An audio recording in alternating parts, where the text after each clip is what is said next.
नमस्कार छात्रों, मैं हूँ प्राध्यापक जादव डीजे केबी रोहमारे कनिष्ठ महाविद्यालय से 12वीं कक्षा की युवक भारती का पाठ नंबर 4 आदर्श बदला कहानी का अध्ययन करेंगे। छात्रों, इससे पहले मेरे चैनल को सब्सक्राइब कीजिए और बेल आइकॉन पर क्लिक कीजिए। इससे मेरे सभी वीडियो का नोटिफिकेशन आपको मिल जाएगा। नमस्ते छात्र, हिंदी के ताशिका में आपका सभी का स्वागत है। तो पिछले ताशिका में कि आपने आदर्श बदला यह कहानी देखी है। इस कहानी का पहला भाग उसने आपने देखा है। तो यही इस कहानी में मुख्य 4 पात्र हैं। पहला पात्र जो है वह अकबर बादशाह का है। दूसरा जो पात्र है अकबर बादशाह के दरबार में काम करने का जो गायन करने वाला कि संगीत सम्राट तानसेन का है। और तीसरा पात्र जो है बैजू का है। और 4 नंबर का जो पात्र है बाबा हरिदास का है। कि इस पात्रों के माध्यम से इस कहानी में लेखक ने क्या आदर्श बदला यह कहानी के संदर्भ में उसने बताने की कोशिश की है। पहले ताशिके में आपने देखा है कि साधु संतों की जो मंडली कि आगरा शहर में आई कि अपने मन चाहे ढंग से गीत गाते हुए चलते हैं। तभी उसी समय अकबर के जो सिपाहियों ने उसे पकड़ा लिया। उसके हाथों में हथकड़ियाँ लगाकर अकबर बादशाह के दरबार में ले चले गए। और बाद में उसी समय कि सभी को कि संगीत के बारे में इन साधुओं को पता न होने के कारण कि तानसेन ने उसे कड़ी की कड़ी सजा दी, मौत की सजा दी। उसमें से केवल बैजू ही बचा है। और बैजू बचाने के बाद उसी समय केवल रोता हुआ चिल्लाता हुआ आगे चला गया है। और उसी समय अपने पिताजी के संदर्भ में जो बोल रहा है कि बाबा तो कहा करता था कि आज संसार में चप्पे चप्पे पर दलदलें हैं और चप्पे चप्पे पर कांटों की झाड़ियाँ हैं, मुझे कौन बचाएगा। और उसी समय रोता हुआ कि वह बाबा हरिदास के झोपड़ी के बाहर जाकर बैठा है। और उसने बाबा हरिदास से आवाज़ सुनने के बाद बैजू बावरा के पास आ गए। और बैजू बावरा ने उसे यह जो उसका बदला लेने की या संगीत में शिक्षा देने की क्या निश्चित किया है उसे दे दिए। और देने के बाद आगे जाकर कि इस यहाँ तक आपने देखा है। और उसी समय कि उसने कहा कि आपको 12 साल तक यह तपस्या करनी होगी। और उसी समय यह बैजू बावरा 12 साल तपस्या करने के बाद कि आगे जाकर उसने बताया, देखिए भाग नंबर 2 में ऊपर की घटना को 12 बरस बीत गए कि 12 साल उसने यह शिक्षा प्राप्त किए। 12 साल बीत गए, जगत में बहुत से परिवर्तन हो गए कि 12 साल में संसार में जगत में बहुत से परिवर्तन हो गए। कई बस्तियाँ उजड़ गई, कई वन बस गए, बूढ़े मर गए, जो जवान थे उनके बाल सफ़ेद हो गए। अब बैजू बावरा जवान था और राग विद्या में दिन ब दिन आगे बढ़ रहा था। क्या आप देखिए कि जब उसके पिताजी का देहांत हो गया तभी उसी समय बैजू बावरा एकदम छोटा था और इसलिए वो बचा। लेकिन 12 साल के बाद वह बैजू बावरा क्या बड़ा हो गया है। और बड़ा हो जाने के बाद बढ़ रहा था, उसके स्वर में जादू था और तान में एक आश्चर्यमयी मोहिनी थी। क्या देखिए कि उसने जो शिक्षा हासिल करने के बाद राग विद्या की शिक्षा हासिल करने के बाद कि उसी समय क्या एक आश्चर्यमयी मोहिनी थी, गाता था तो पत्थर पिघल जाते थे। अब देखिए कि इतना जादू आ गई, राग विद्या में तरबेज हो गया। और जो गाता था तक पत्थर तक पिघल जाते थे और पशु पंछी तक मुग्ध हो जाते थे। लोग सुनते हैं और झूमते थे तथा वाह वाह करते थे। वाह वाह करना यानी प्रशंसा करना, मुहारा है। वाह वाह करना, प्रशंसा करते थे। हवा रुक जाती थी, एक सांस बन जाता था। क्या देखिए कि जब वह गाने लगता है तभी यह उसका गीत सुनकर हवा भी रुक जाती थी, एक समा बंद जाता था।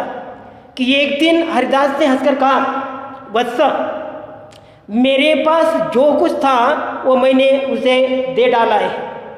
कि उसी समय हरिदास ने कहा कि वत्स, हंसकर उसने कहा, वत्स, मेरे पास जो कुछ था वो मैंने तुझे दे डाला है, अब तू पूर्ण गंधर्व हो गया है। गंधर्व यानी जो संगीत विद्या में, राग विद्या में पूरी तरह से तरबेज हो गया है।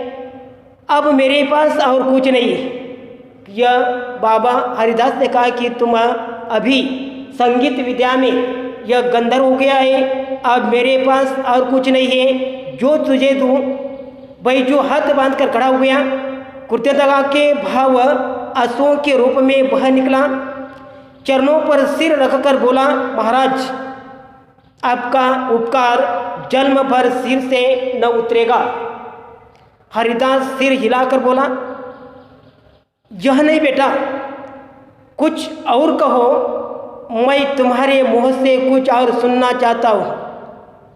कि हरिदास सिर हिलाकर बोला, यह बेटा, यह नहीं बेटा, कुछ और कहो, मैं तुम्हारे मुंह से कुछ और सुनना चाहता हूँ। बैजू ने कहा, आज्ञा दीजिए, आज्ञा कीजिए हरिदास, तुम पहले प्रतिज्ञा करो। बैजू ने बिना सोच विचार किए कह दिया, मैं प्रतिज्ञा करता हूँ कि हरिदास ने वाक्य पूरा किया, इस राग विद्या से किसी को हानि ना पहुँचाएगा। अब देखिए कि उसके पास से यह प्रतिज्ञा करवा ली, और यह प्रतिज्ञा कौन सी कही की उसने, कि इस राग विद्या से किसी को हानि न पहुँचाऊँगा। बैजू का लहू सूख गया। अब देखिए कि यह उसके पास से बाबा हरिदास ने प्रतिज्ञा ली, और उसी समय उसने कहा कि इस राग विद्या से किसी को हानि नहीं पहुंचना चाहिए। उसके पैर लड़खड़ने लगे। अब देखिए कि जिस कारण उसने तपस्या की, 12 साल तक उसे तपस्या की, जो राग विद्या उसने हासिल की, लेकिन बाबा हरिदास ने उसके पास से यह प्रतिज्ञा कर ली, और यह प्रतिज्ञा सुनने के बाद उसी समय कि उसके पैर लड़खड़ाने लगे। सफलता के बाग भरे बागे भागते हुए दिखाई दिए। 12 वर्ष की तपस्या पर एक क्षण में पानी फिर गया। 12 वर्ष के तपस्या के बाद कि उसी पर सभी एक दिन में ही पानी फिर गया। प्रतिहिंसा की छुरी हाथ आई थी, गुरु ने प्रतिज्ञा लेकर कुंद कर दी। कि जो प्रतिहिंसा की छुरी कि उसके हाथ पर आई थी, बदले का जो बदला लेना यानी प्रतिकार करना। जैसा कई लोग खून का बदला लेते हैं, और उसी प्रकार उसके हाथ में प्रतिहिंसा की छुरी आई थी, लेकिन गुरु ने प्रतिज्ञा लेकर कुंद कर दी कि उसे छीन ली है। बैजू ने होंठ काटे, दांत पिसे और रक्त का घूंट पीकर रह गया, मगर गुरु के सामने उसके मुंह से एक शब्द भी नहीं निकला। क्या आप देखिए कि उसी प्रकार कि उसने दांत पिसे, बैजू ने होंठ काटे, रक्त का घूंट पीकर रह गया, मगर गुरु के सामने उसके मुंह से एक भी शब्द न निकला। गुरु था, शिष्य शिष्य था, गुरु से विवाद नहीं करता। आप देखिए कि उसी प्रकार गुरु ही है, शिष्य शिष्य ही है, और शिष्य गुरु से विवाद नहीं करता। भाग नंबर 3 देखिए। कुछ दिन बाद एक सुंदर नवयुवक साधु आगरे के बाजार में गाता हुआ जा रहा था। कि अनेक दिनों के बाद जब यह बैजू बावरा ने की संगीत विद्या हासिल की, लेकिन बाबा हरिदास ने उसके पास से प्रतिज्ञा करवा ली कि इस राग विद्या से किसी को हानि नहीं पहुंचेगी। और कई दिनों के बाद वही नवयुवक साधु आगरे के बाजारों में गाता हुआ जा रहा था। लोगों ने समझा उसकी भी मौत आ गई है। क्या आप देखिए कि लोगों को पता था कि इस आगरा शहर में कोई किसी ने जब गीत गाया तो उसकी मौत निश्चित है। और उसी समय की एक अनेक दिनों के बाद जब एक नवयुवक साधु आगरे के बाजार में गाता हुआ आ रहा था, लोगों ने समझा कि इसकी भी मौत आ गई है। वे ठीक उसी नगर की रीत की सूचना दे दी, मगर निकट पहुंचने से पहले ही मुक्त होकर अपने आप को भूल गए और किसी को साहस न हुआ कि उससे कुछ कहे। दम के दम यह समाचार नगर में जंगल के आग के समान फैल गया। क्या आप देखिए कि उसी प्रकार किया, जिस प्रकार जंगल में कि आग फैलती है कि उसी प्रकार उसकी जो खबर है कि यह सभी खबर जो नगर में यह फैल गई है। और नगर में फैल जाने के बाद दम के दम यह समाचार नगर में जंगल की आग के समान फैल गए कि एक साधु रागी आया है। जैसे कि सभी जो आगरा शहर में कि यह खबर फैल गई कि यह नगर में एक साधु आया है, रागी आया है। वे बाजारों में गा रहा है। सिपाहियों ने हथकड़ियाँ संभाली और पकड़ने के लिए साधु की ओर दौड़ते हुए, परंतु पास आना था कि रंग पलट गया कि उसकी खबर साधुओं ने सुनने के बाद किया सिपाहियों ने कि हथकड़ियाँ संभाली और पकड़ने के लिए साधु की ओर दौड़ते, परंतु पास आना था कि रंग पलट गया। किया सिपाहियों ने हाथ में हथकड़ियाँ लेकर किया उसे पकड़ने के लिए चले गए, लेकिन वही नवयुवक साधु के पास चले जाने के बाद कि उसी समय उसका रंग पलट गया। साधु के मुखमंडल से तेज की किरणें फूट रही थी। उसके मुखमंडल से, मुंह से तेज किरणें फूट रही थी, जिनमें जादू था, मोहिनी थी और मुक्त करने की शक्ति थी। कि उसके मुंह में, गीत में किया मुखमंडल की तेज की किरणें फूट रही थी, जिनमें जादू था, मोहिनी थी और मुक्त करने की शक्ति थी। सिपाहियों को न अपने सुध रही, न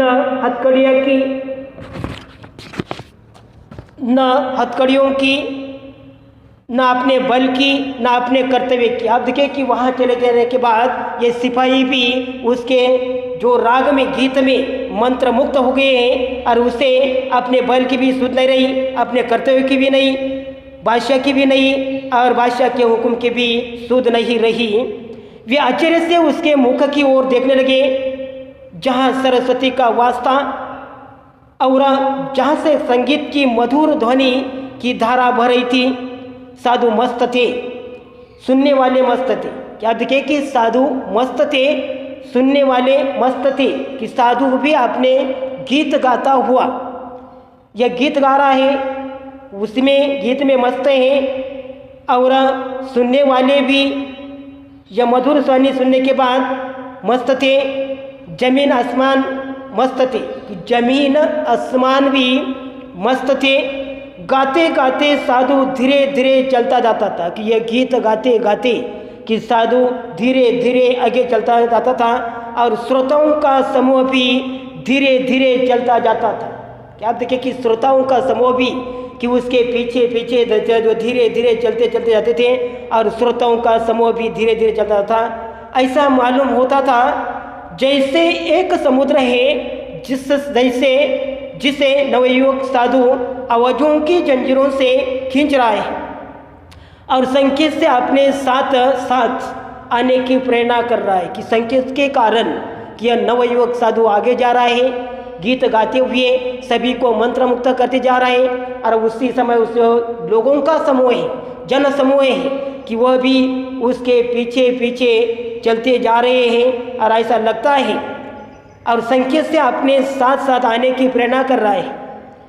मुक्त जन समुदाय चलता गया चलता गया चलता गया, मुग्ध कि मंत्र मुक्त हो गए, गीत सुनते सुनते मंत्र मुक्त हो गए। जैसा जैसा साधु आगे बढ़ता है वैसा वैसा ये लोगों का समूह है, जन समूह है, उसके पीछे पीछे चलते हैं। चलता गया, पता नहीं किधर को, पता नहीं कितनी देर, एकाएक गाना बंद हो गया, जादू का प्रभाव टूटा। तो लोगों ने देखा कि ये तानसेन के महल के सामने खड़े हैं, कि सभी क्या तानसेन के महल के सामने खड़े हैं, कि लोगों को सभी सुधर नहीं रही, आप कहाँ जा रहे, किधर जा रहे हैं, कितनी दूर चले गए। एकाएक गाना बंद हो गया और जादू का प्रभाव टूट गया। जब लोगों को याद आ गया कि आप अकबर बादशाह के दरबार के सामने खड़े, उन्होंने दुख और पश्चाताप से हाथ मले और सोचा यह हम कहाँ गए।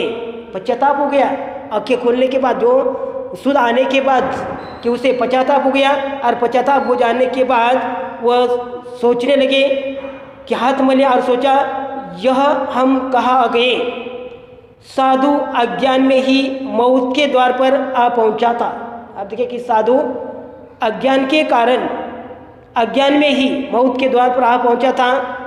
भोली भाली चिड़िया अपने आप अजगर के समूह में आ फंसी थी, और अजगर के दिल में जरा भी दया नहीं था। कि जैसा आप देखिए कि यह जिस प्रकार भोली भाली चिड़िया है कि अजगर के मुंह के सामने आकर फंस जाती है, और उसी प्रकार ये भोली भाली जनता है कि यह सभी जनता कि यह चिड़िया के जैसी अकबर के दरबार के सामने आकर फंसी थी, और अजगर के दिल में जरा भी दया नहीं थी। क्या अजगर यानी यह बादशाह के, तानसेन के दरबार में, बादशाह के दरबार में आकर वहाँ फंसी है, लेकिन उसके पास जरा भी दया नहीं थी। तानसेन बाहर निकला, वहाँ लोगों को देखकर वह हैरान हुआ, और फिर सब कुछ समझकर नवयुवकों से बोला तो शायद आपके सिर पर मौत सवार है। आप देखिए कि जो तानसेन बाहर निकला, वहाँ लोगों को देखकर वह हैरान हुआ, परेशान हो गया। फिर वह सब कुछ समझकर नवयुवकों से बोला तो शायद आपके सिर पर मौत सवार है। नवयुवक साधु मुस्कुराया, जी हाँ, मैं आपके साथ गान विद्या पर चर्चा करना चाहता हूँ। क्या आप देखिए कि साधु ने तानसेन को कहा है कि जी हाँ, मुस्कुरा कर उसने कहा जी हाँ, मैं आपके साथ गान विद्या पर चर्चा करना चाहता हूँ। तानसेन ने बेपरवाही से उत्तर दिया, अच्छा, मगर आप नियम जानते हैं ना? आप तो नियम है, मेरे दरबार के जो नियम है आप जानते हो ना? नियम कड़ा है और मेरे दिल में दया नहीं है। आप देखिए तानसेन ने कहा कि नियम कड़ा है, कठिन है, और मेरे दिल में दया नहीं है। मेरी आंखें दूसरों की मौत को देखने के लिए हर समय तैयार रहती है। कि उसने कहा कि मेरी आंखें दूसरों की मौत देखने के लिए हर तरह से यह तैयार होती है, हर समय तैयार हूँ। इसी समय सिपाहियों को अपनी हथकड़ियाँ को ध्यान आया, झंकारते हुए आगे बढ़े, और उन्होंने नवयुवक साधु के हाथ में हथकड़ियाँ पहना दी।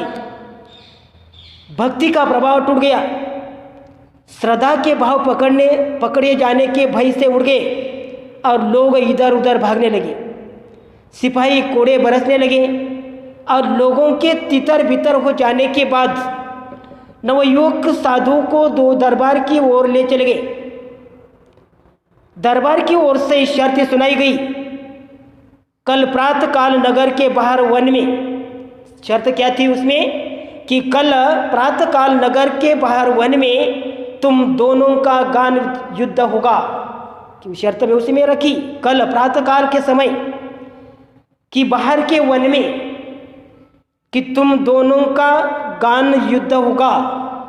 अगर तुम हार गए तो तुम्हारे मार डालने तक का तानसेन को पूर्ण अधिकार होगा, और अगर तुमने उसे हरा दिया तो उसका जीवन तुम्हारे हाथ में होगा। यह शर्त लगा दी कि अगर तुम हार गए तो तुम्हारे मार डालने का तक का तानसेन का पूर्ण अधिकार होगा, और अगर तुमने उसे हरा दिया तो उसका जीवन तुम्हारे हाथ में होगा। नौजवान साधु ने शर्त मंजूर कर ली। दरबार ने आज्ञा दी कि कल प्रातःकाल तक सिपाहियों की रक्षा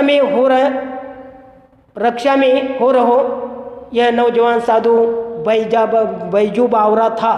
क्या आप देखिए कि उसी प्रकार की यह शर्त लगी है। और यह आपका भाग नंबर 3 कि यहाँ खत्म हो गया है। और बाद में कि भाग नंबर जो 4 है यह आप बाद में देखेंगे।